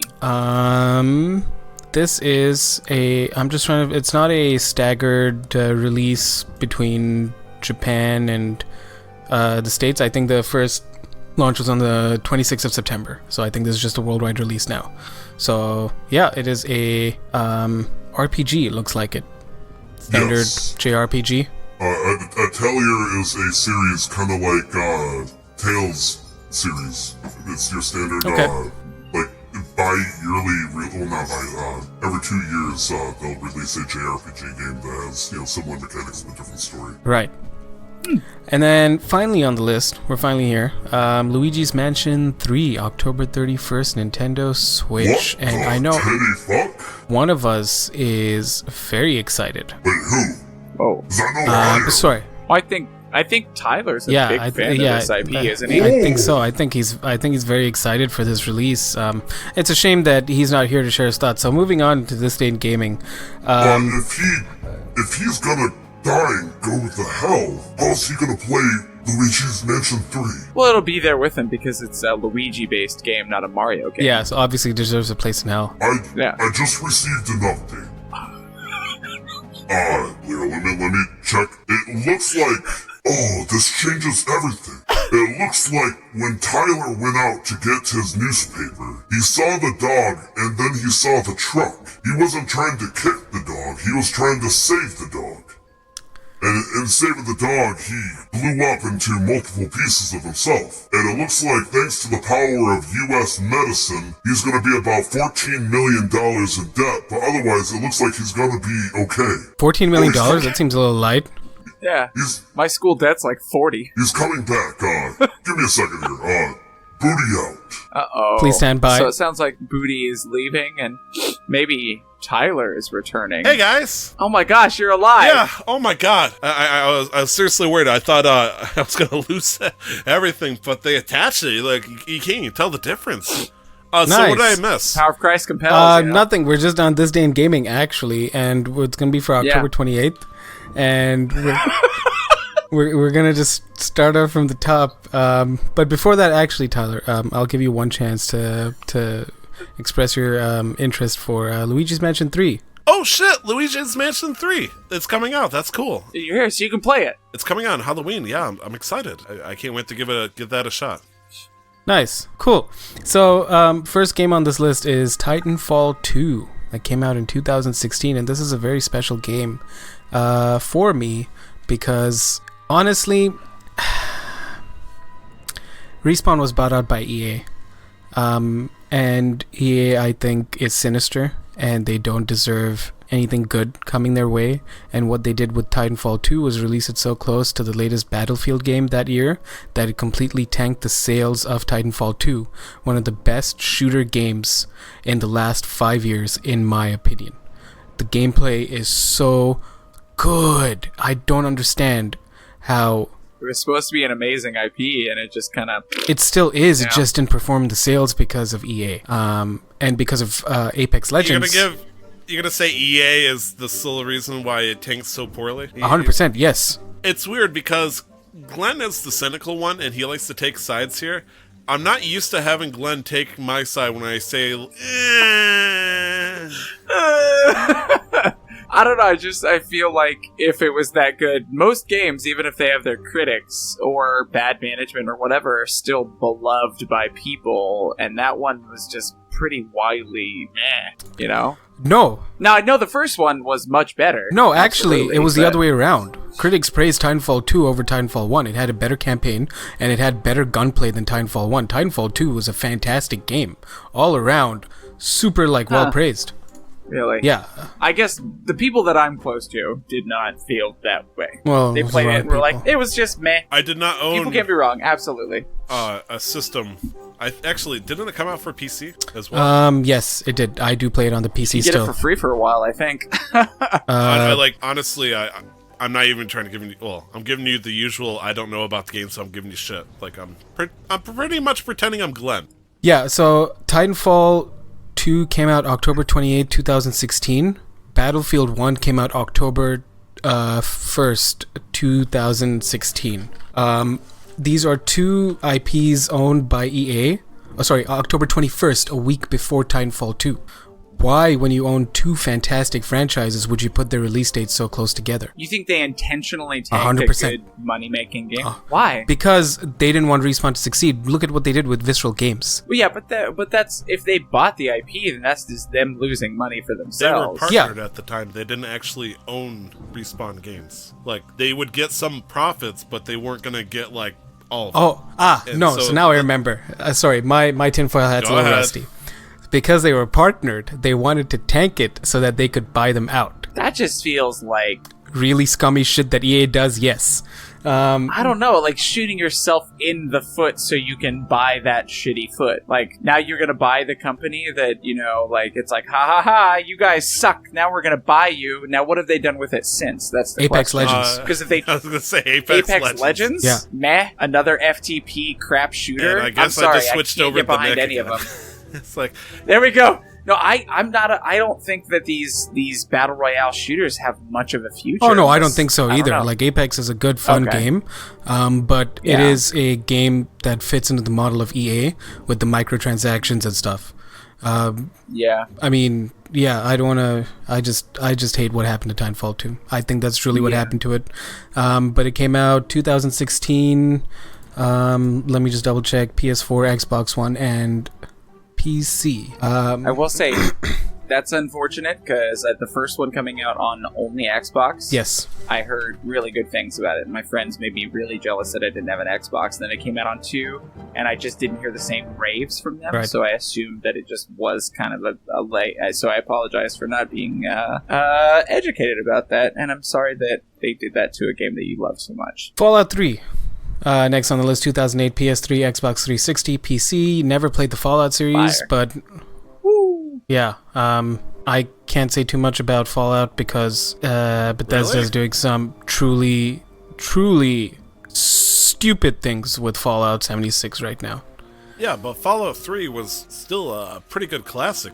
That's the reason why Yeah. Bethesda and Fallout as a franchise came back onto the map. Yeah, but I've never played it, so I can't say too much. No, that's fair. I mean, Yeah. I actually have never played it either, but I've definitely watched about 100. Yeah, hours wasn't of it. wasn't that the game that you watched Brandon play? I watched Brandon and then I watched Connor, and I watched so much of it that I realized that I didn't want to play it because I felt like I saw all the story beats and what there was to And enjoy it. Nick says so himself as well. Yeah, like the only Bethesda game I've truly played was Skyrim. Yeah. That's fair. And then the Yeah, I have friends that live the real life. Have you heard of Wasteland Weekend? It's basically just like if you took Mad Max and Fallout, and people just go do a thing in the desert for a weekend, okay. and they have tribes, and they run out there with Nuka-Cola. So, they LARP? They do trades, and they LARP, but it's it's Fallout. Okay. Interesting. Yeah. And it's super, super awesome. It's called Wasteland Weekend. I have some friends that do it. So I have friends that live Fallout. Interesting. They love Fallout. She loves Fallout 76 too. A game that is widely understood to just be not good because she's just such a fan of that aesthetic. Right. So Yeah, that's really no, cool that I didn't realize that came out. sounds today. like That's awesome. imposter syndrome, or no, not imposter syndrome. What's it called? Stockholm syndrome. And I can relate to that because that's me with Destiny. Anyways, Guitar Hero 3. 2007, PS2, PS3, Wii, Xbox 360, a game that was foundational for me, and which is why I wanted to learn how to play the guitar. Yes. Yep, it was Yeah. the only Guitar Hero or guitar game that I actually ever tried to learn how to play. Yeah, played through that, picked up, I think it was called World Tour after that, and then never again. But like, yeah, that's the reason why I wanted to play guitar, because it was just like, god damn, this is fun. And that's probably also like what kind of kick-started like my love for like rock and metal even more. Yeah. Yeah. I remember how like everybody wanted to be cool by being able to play Through the Fire and the Flames without, screwing up. But that was just... Did that one have Dragon Force in it? Yeah, so that's the one, Through the Fire and the Flames. Oh, Yeah. I didn't realize that. Yeah. Okay. Yeah. Because I got really, really pissed because TwitchCon needs to do a better job of communicating because freaking Dragon Force played Dragon the first Force was night there, on a stage out front and nobody said anything. And I saw something on Twitter like after I was at my hotel and it had already happened. And I was like, are you freaking kidding me? I'm going to go see Lil Nas X, who I've heard one song, and now he sings a song, Hey Panini. I know he's loved by everyone, and he's kind of like genre bending with all of the stuff that he does, and that's great. I don't really care that much. I would have loved to see Dragon Force. Yeah. Anyway. Fun fact, there's a video floating out there about Herman Lee, one of the guitarists from Dragon Force, trying to play their song Through the Fire and Flames on Guitar Hero and sucking at it. He just can't do it. He doesn't understand how it works because it's not a real guitar. it's not musical, yeah. I mean, I always thought that, and I could be wrong on this, Through the Fire and the Flames was actually a song that they made, but they sped it up in such a way to make it almost seem impossibly fast. No. No, that's their actual speed. No, yeah, that's their normal speed that they play at. Yeah, no, it's entirely possible. They're fucking crazy. But yeah, that's it for the Disdain Gaming. Yeah. Let's wrap it Awesome. up, gents. Yeah. Where can we find you, Tyler? You can find me on Twitter at 2timestyler. Where can we find you, Nick? You can find me on Twitch and Instagram at LR11, or you can find me on Twitter at LRThe11th. Spell that. You can find me on Hi, I'm Nick. Twitch Where can we find you, Glenn? at Raezeth, Raezeth, and then also through Ready to Roll, our sister podcast, and Glenn Houston on Twitter. It looks like Huston with 2 N's. And you can find us, Casual Master Quest, on Twitter at MasterQuestPod, all spelled out. Our email is casualmasterquest@gmail.org. And also we can be found on Facebook. We also have a Discord if you'd like to become a part of our community and hang out and get to vote on things, enter giveaways, even ask questions that may be featured on the podcast.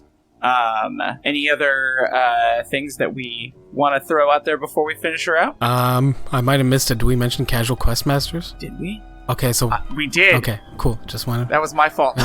So we've got Casual Quest Masters, D&D live play podcast. Yeah, all of us on it, plus Brandon. It's cool. That's cool.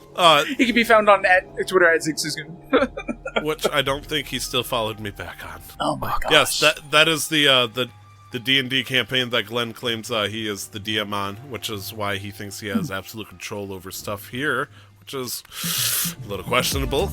But yeah, I think that was it. Let's wrap this thing up. I just want to say, for the record, this was a fun episode for me to dick around and be the fucking weirdo I was. So I guess with that, I'm gonna run it out if I could. Thank you for listening and the treats you have seen as we give an episode courtesy of Halloween. I hope you enjoy the fun you can find, but never forget to don't stop the grind. I fucked that up, man. See you next week, guys. Bye. Bye. Thanks for listening. Bye. Don't forget at Bootremir. I forgot Bootremir. Bootremir is Halloween. Okay, stream is ending. That was